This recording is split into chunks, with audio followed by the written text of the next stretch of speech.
Okay, sa video na to, sasagutin natin tong tanong ni Jessie Asuncion. Paano naman po kaming mga walang XP pa sa work, tapos ang required nila ay may experience, yung hinahanap nila, tutuloy pa rin ba kami sa pag-a-apply kahit na di kami qualify sa requirements nila? So, yun yung question. So, madalas kong sinasabi kasi dun sa page natin, kahit dito sa YouTube, na mag-apply ka lang ng mag-apply at meron ding client na magre-respond sa'yo at yung fit talaga dun sa skill mo. Mag-apply ka lang na mag-apply. Pero dito sa scenario na to, paano naman kaming mga wala experience pa na tutuloy pa rin ba kami sa pag-apply kahit di kami qualify sa requirements nila? Ang sagot ko, hindi. Huwag kang tumuloy kung hindi ka qualified dun sa requirements nila at hindi mo pa alam yung trabaho. So, magkaiba po yun. Yung sa hindi ka qualify sa mag-a-apply ka kung alam mo yung trabaho. So, ito kasing game plan dyan eh. So, ito yung online job game plan natin. Ito yung susundin mo kung gusto mong magtrabaho talaga online from scratch. So, una, alamin mo kung saang skill ka magaling. At yun yung pag-aralan mo. So, halimbawa, incline ka dun sa skill na nararamdaman mo sa sarili mo. Nung bata ka pa lang kasi, so, meron tayong mga experience nung bata. So, nung bata ka pa lang, yung technology na ginagamit mo, lagi ka naglalaro. So, sa computer, meron kang mga nagawang mga designs. So, halimbawa, nakagawa ka ng mga logo, nakagawa ka sa HTML, nakapag-code ka. Meron kang skill doon na angat sa iba o mas magaling ka sa iba.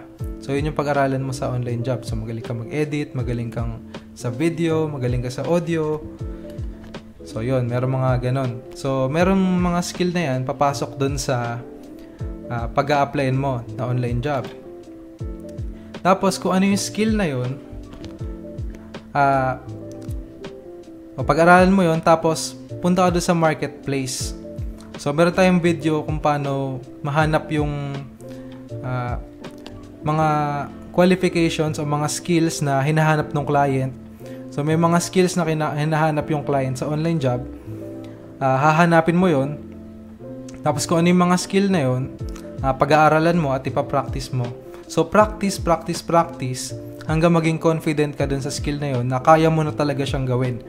So, halimbawa sa akin, web development, pinractice ko ng pinractice hanggang sa kaya ko na siyang gawin. Confident na ako na kaya ko siyang gawin for the client. Pero wala pa akong experience, wala pa akong real world experience. Hindi ko pa siya alam gawin talaga yung website na yon. Wala pa akong alam sa work. Pero alam ko kung paano gumawa ng website. Alam ko na kung paano gumawa ng website. Alam ko na kung paano yung WordPress. Alam ko na kung paano yung pasikot-sikot nun. Ang problema, wala pa akong experience kapag client-based na, yun talagang kausap mo na talaga yung client. So pag ganon, confident ka sa skills mo na kaya mong gawin, pero wala ka pang skills sa client, wala ka pa nakakausap na client, doon ka mag-apply kasi confident ka dun sa skills mo. Alam mo na kaya mo siyang gawin. So, build your confidence or join an internship. So, isang paraan para ma-build yung confidence mo, pwede kang mag-OJT muna dun sa mga company na kung saan nandun yung skill na hinahanap mo. So, halimbawa sa online, ang hinahanap na skill ng client ay video editor. Punta ka dun sa mga company na nagbe-video edit. So, kahit walang bayad yon, join an internship nga, OJT, kahit walang bayad, kahit pakapi lang yung bayad sa'yo, kahit wala masyadong bayad, basta makuha mo yung experience nung trabaho. So, kapag ka nag-apply ka at natanggap ka dun sa una mong trabaho, learn more on the job.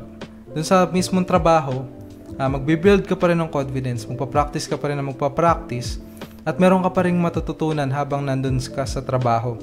Meron ka pa rin matututunan habang nandun ka sa internship, kahit dun sa OJT mo, at pati na dun sa pinakatrabaho.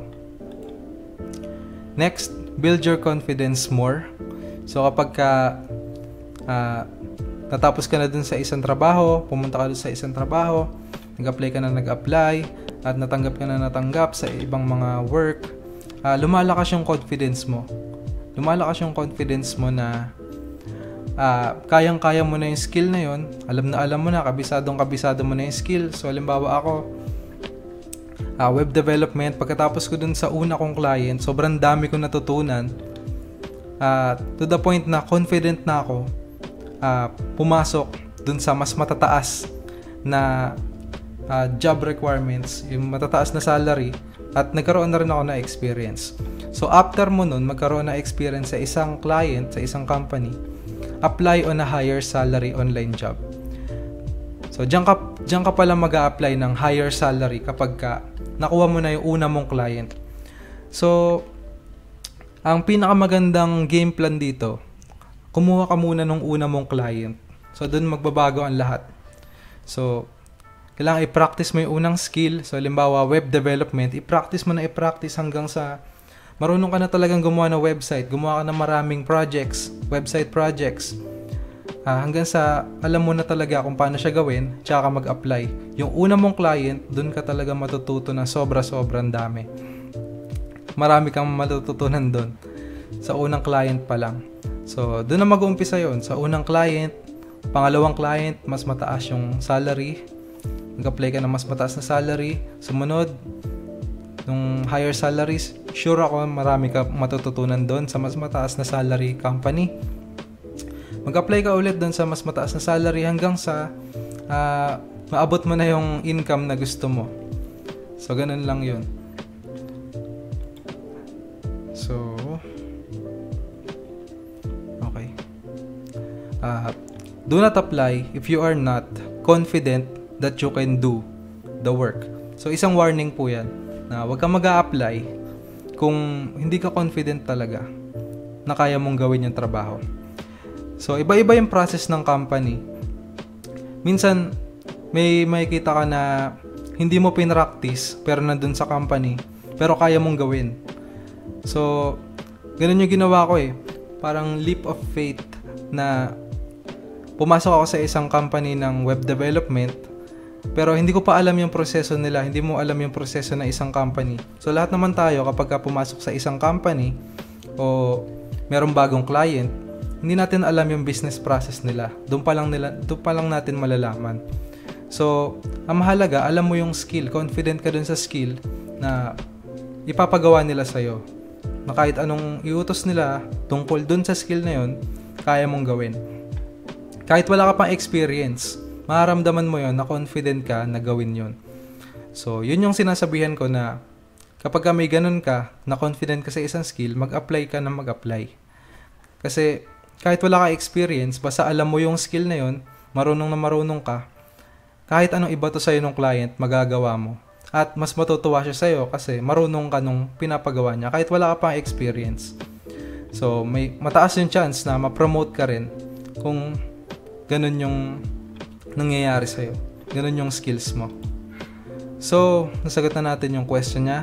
Kung may question ka pa, i-comment mo dyan sa baba, lagyan mo ng hashtag na AskIllustrados, at mag-subscribe ka sa channel na to. Kung gusto mo pa ng mga ganitong content, naglalabas ako ng contents, mga tutorials regularly dito sa channel natin, Illustrados. So, kung meron ka pang mga question, talaga na hindi mo talaga sobrang urgent na question, punta ka sa FB page natin. Sumasagot ako doon sa mga tanong na yan. So, yun lang. Subscribe. Salamat sa panonood.